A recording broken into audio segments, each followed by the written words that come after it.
요한복음 19장 30절을 제가 봉독하도록 하겠습니다. 예수께서 신포도주를 받으신 후 이르시되 다 이루었다 하시고 머리를 숙이니 영혼이 떠나 가시니라. 마태복음 27장 34절을 제가 봉독하겠습니다. 쓸개탄 포도주를 예수께 주어 마시게 하려 하였더니 예수께서 맛보시고 마시고자 하지 아니하시더라. 두 군데 본문을 참고했습니다. 이번 한 주간은 우리 교회가 고난주간으로 정해서 나를 위해서 고난당하신 예수님의 고난을 깊이 묵상하며 감사하며 지내는 주간입니다. 먼저 예수님의 당하신 정신적인 고난을 생각해 보면 먼저 사람들의 엄청난 배신 행위를 볼 수가 있습니다. 먼저는 늘 함께 데리고 다니고 가르치고 동행했던 제자들의 배신이었습니다. 예수님은 그것을 미리 다 아시고 마태복음 27장 31절에 보니까 오늘 밤에 너희가 다 나를 버리리라 이렇게 예고를 하셨습니다. 그때의 베드로의 반응을 보면은 모두 주를 버릴지라도 나는 결코 버리지 않겠나이다 라고 장담을 했습니다. 이에 예수님은 다시 그에게 말씀하셨습니다. 내가 진실로 네게 이르노니 오늘 밤 닭 울기 전에 네가 3번 나를 부인하리라. 확실하게 구체적으로 말씀하셨습니다. 그때 베드로가 다시 반응을 어떻게 했냐면 내가 주와 함께 죽을지언정 주를 부인하지 않겠나이다 이렇게 말했고 다른 제자들도 그와 같이 말했다 이렇게 성경에 기록되어 있습니다. 그러나 어떻게 되었나요? 결국 예수님의 말씀대로 예수님을 3번 부인하고 나니 닭이 우는 소리가 들려 밖으로 나가 심히 통곡했다는 기록을 보게 됩니다. 그뿐만 아니라 사람들이 퍼부어내는 저주와 조롱과 욕설과 침뱉음을 경험하셨습니다.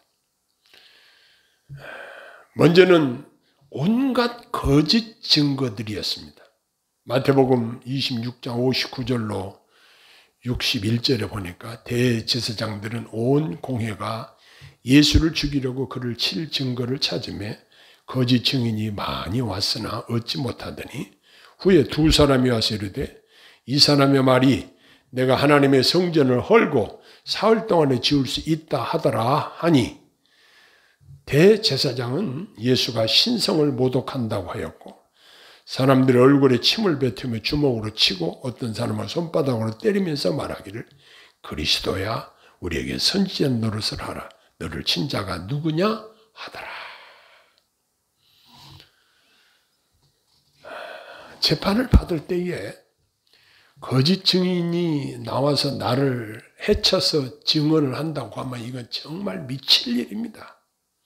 그런데 예수님 당시 이 거짓 증인으로 말미암아 예수님을 고소하도록 대제사장이 유도를 했습니다. 그뿐만 아니라 군중들의 배신을 보게 됩니다. 빌라도가 재판할 때 그 재판정에서 수많은 사람들이 몰려 있었습니다. 그런데 빌라도가 재판한 결과를 이야기했습니다. 나는 이 사람에게서 아무 죄도 찾지 못했다고 예수님을 향해서 예수님에 관한 판결이 아무 죄도 찾지 못했다. 즉 무죄다. 무죄 석방을 해야 마땅한데 빌라도는 군중들이 두려워서 강도 바라바와 예수님을 둘을 세워놓고 이 둘 중에 누구를 놓아주기를 원하느냐. 그래서 빌라도의 생각은 그러면 예수를 놔주고 바라바를 못 박으라고 할 것이다. 그런 대답을 예상을 했는지 모르지만 그렇게 물었을 때 군중들이 뭐라고 대답을 했나요? 예수를 십자가에 못 박으소서라고 소리를 질렀습니다. 그 군중들 속에는 예수님께로 병고침을 받은 사람도 그 사이에 끼어 있었을 것이고, 베세다 광야에서 예수님의 놀라운 기적으로 말미암아 오병이어의 기적을 직접 체험하고 직접 떡을 먹고 물고기를 먹었던 사람들도 그 안에 있었을 것입니다. 예수님께로 천국 복음을 들었던 말씀도 그 안에 있었을 것입니다. 그럼에도 불구하고 군중들은 다 같이 예수님을 십자가에 못 박으라고 외치는데 합류를 했습니다. 그뿐만 아니라 예수님 자신이 겟세마네 동산에서 기도하실 때 예수님의 기도의 내용을 보면은 마태복음 26장 37절에 고민하시고 슬퍼하시는 예수님의 마음이 기록되어 있습니다. 그리고 베드로와 세베대의 두 아들을 데리고 가셨는데 이런 말씀하셨습니다. 내 마음이 매우 고민하여 죽게 되었으니 너희는 여기 머물러 나와 함께 깨어 있으라. 이렇게 말씀하셨습니다. 그리고 기도하시면서 하신 말씀이 내 아버지여 할만하시거든 이 잔을 내게서 지나가게 하옵소서. 그렇게 기도하셨으나 다음에는 기도를 바꾸셨습니다. 그러나 나의 원대로 마옵시고 아버지의 원대로 하옵소서. 이렇게 기도하셨습니다. 그래서 결국 성부 하나님께로부터 일시적으로 버림을 받으신 그 고통을 겪으시게 된 것입니다. 마태복음 27장 46절을 보니까 제9시쯤에 예수께서 크게 소리질러 이르시되 엘리 엘리 라마 사박다니 하시니 이는 곧 나의 하나님 나의 하나님 어찌하여 나를 버리셨나이까 하는 뜻이라. 이 세상에서 제일 큰 저주가 무엇일까요? 하나님께로 버림을 받는 것입니다. 하나님의 친아들인 예수 그리스도께서 성부 하나님께로부터 외면을 당하시는 순간이었다는 사실입니다. 이것이 예수님께는 엄청난 고통이셨을 것입니다. 그뿐만 아니라 예수님이 당하신 육신적인 고통을 보면은 예수님이 잡히시고 옥에 갇히신 그 감옥, 그 현장, 그리고 대제사장에게 잡혀가서 가죽 채찍 끝에 납조각이 달린 그 채찍으로 온 몸을 반복해서 맞으심으로 말미암아 살점이 뚝뚝 떨어지고 유혈이 낭자하고 온몸이 피투성이가 된 그냥 바로 죽어버리면 그런 고통을 안 겪어도 되는데 엄청난 고통을 겪으신 것입니다. 그뿐만 아니라 골고다 언덕에 십자가를 친히 지고 가시다가 예수님도 육신을 가지고 계셨기 때문에 가다가 쓰러지시고 하니까 옆에 따라가던 구레네 사람 시몬에게 대신 십자가를 지고 가게 하신 사건이 있었습니다. 그리고 십자가에 못 박히셨습니다.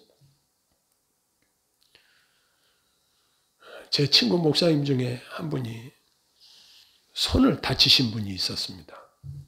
근데 그분이 얼마 전에 만나서 이야기하는데 뭐라고 이야기하냐면 손에 온 몸으로 연결되는 신경이 손에 다 있다는 겁니다. 수지침 놓는 사람이 그 손에다가 어느 부위에다 놓으면 어느 부위에 효과가 있고 이 손이 신경이 집중이 되어 있는 곳이 손입니다. 근데 이 손이 얼마나 신경이 밀집이 되어 있는지 이 손에 못 박히셨다는 사실은 어마어마한 고통이고 또 발 역시 마찬가지입니다. 손과 발. 그러니까 우리가 피곤할 때 발을 좀 만져주고 발을 지압을 해주고 발을 따뜻한 물로 잘 풀어주면 온몸이 좋아지는 걸 알 수 있는데 발에 그만큼 중요한 신경이 분포되어 있는데 손과 발이 그만큼 신경이 밀집되어 있는 그곳에 예수님이 못 박히시는 고통을 당하셨다는 것입니다. 이건 우리의 상상을 초월하는 고통입니다.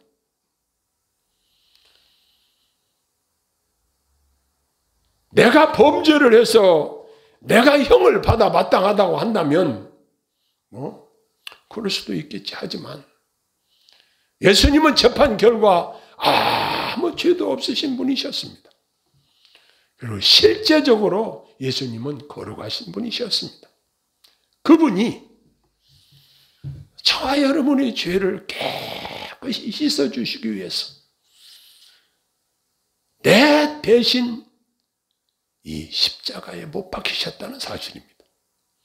로마 사람들은, 자기 나라 사람들은 십자가에 사람을 처형하는 일은 하지 않았다고 합니다. 식민지 지배하에 있는 사람들만 이렇게 처형을 했지, 로마 사람들은 이렇게 십자가에 처형을 안 했는데, 십자가에 처형을 하는 사람은 반역죄는 아주 중죄인들을 본보기로 가장 큰 고통을 주어서 죽을 때까지 고통을 맛보게 해서 처형하는 방법이 바로 십자가의 처형 방법이라고 합니다.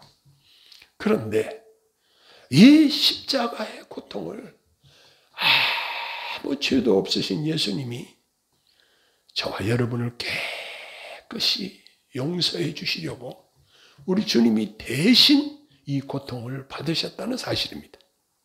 이것이 우리가 전하는 복음의 핵심 아닙니까?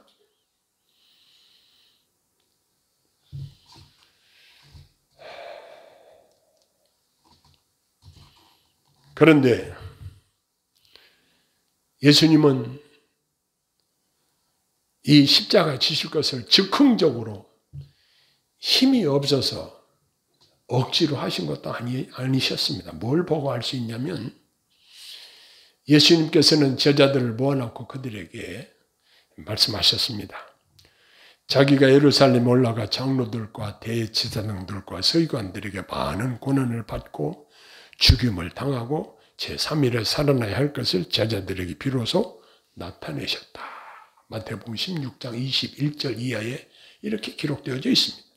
그러니까 미리 예수님께서는 십자가에 못 박혀 죽으실 것과 부활하실 것을 예고하신 바 있으셨습니다. 그때 베드로가 예수를 붙들고 항변했습니다. 주여, 그리 마옵소서. 이 일이 결코 주에게 미치지 아니하리이다. 예수님은 그에게 돌이키시며 이르셨습니다. 사탄아, 내 뒤로 물러가라. 너는 나를 넘어지게 하는 자로다. 내가 하나님의 일을 생각하지 아니하고 사람의 일을 생각하는도다 하시고, 예수님께서 거기서 제자들에게 아주 중요한 말씀하셨습니다. 누구든지 나를 따라오려거든 자기를 부인하고 자기 십자가를 지고 나를 따를 것이니라 라고 하셨습니다. 일찍이 시인은 이런 교훈을 우리에게 주었습니다. 시편 119편 71절 72절을 보면 고난당한 것이 내게 유익이라. 여러분, 어떻게 이런 논리가 나오겠습니까? 내가 지금 고난을 당하는데 그것이 어떻게 내게 유익이라고 이렇게 생각할 수 있겠습니까?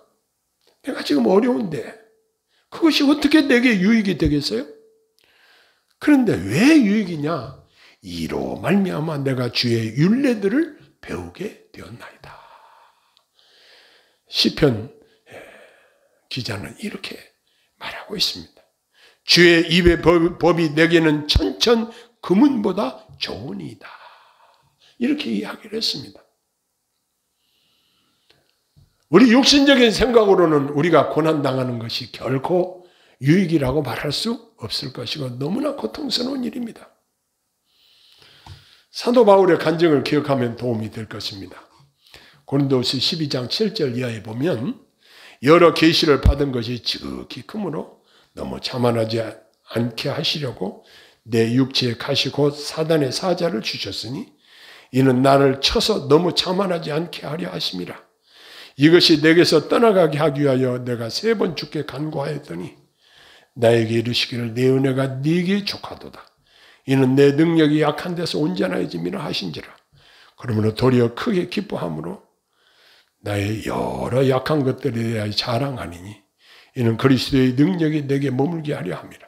그러므로 내가 그리스도를 위하여 약한 것들과 능력과 궁핍과 박해와 곤고를 기뻐하노니 이는 내가 약할 그때에 강함이라. 이런 이야기를 하셨습니다. 내가 이렇게 마땅히 짊어져야 할 내 몫의 십자가는 우리에게 고통으로 느껴집니다. 그래서 바울처럼 십자가를 지지 않게 해달라고, 내게서 이 고통이 물러가게 해달라고 간절하게 기도하기도 합니다. 그러나 우리는 내 몫의 십자가를 기쁘게 지고 주님의 발자취를 따라가야 한다는 사실입니다.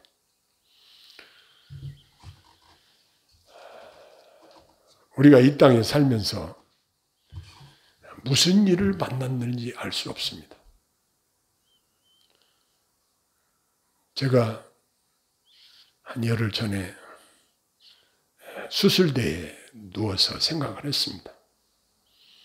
하나님, 제가 지금 수술대에 누워 있습니다.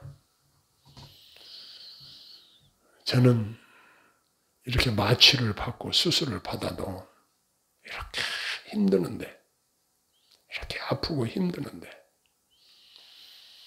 우리 예수님은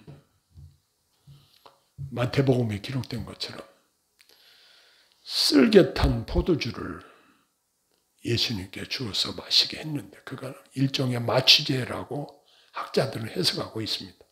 조금이라도 고통을 덜어주기 위한 배려라고 합니다. 그래서 술 먹고 이렇게 하면 고통을 좀 잊어버리니까 쓸개탄 포도주를 예수님께 주어서 예수님이 맛보고는 마시고자 하지 아니하셨더라 그랬습니다.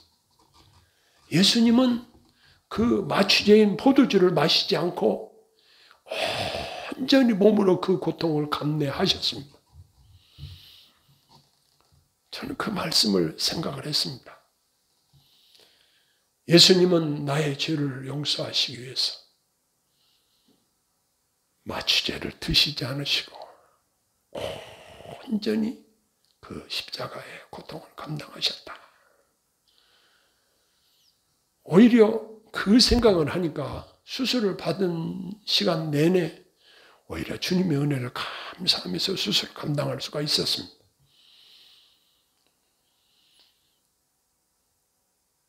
많은 사람들은 이 땅에서 자기가 돈을 많이 벌었고 자기 자식이 잘 되었고 또 자기가 출세를 했고 여러 가지 이 땅에서 잘된 것들을 자랑하고 사람들에게 널리 알리고자 합니다. 그러나 우리 그리스도인들에게는 남이 모르는 자기만의 십자가가 있어요. 자식의 문제, 경제적인 문제, 건강의 문제, 여러 가지 어떤 문제들로 말미암아 내 마음속에 남모를 고통이 있습니다. 그런 걸 당할 때 우리가 기도를 왜 안 하겠어요? 하나님, 제가 이렇게 힘들어요. 제가 이렇게 아파요. 하나님, 제 자식이 이렇게 힘들어요. 하나님, 내 마음이 이렇게 힘들어요. 도와주세요. 왜 기도를 안 하겠어요? 그럼에도 불구하고 하나님께서는 저와 여러분들의 몫의 십자가를 허락해 주셨다는 사실입니다. 왜 하나님이 내 기도를 안 들어주시는가? 바울 사도는 사단의 사자 육체의 가시를 주어서 그가 고통 중에 하나님 앞에 3번이나 간절히 기도했지만 응답을 안 하신 것이라 하셨는데 내 은혜가 네게 족하도다. 그렇습니다.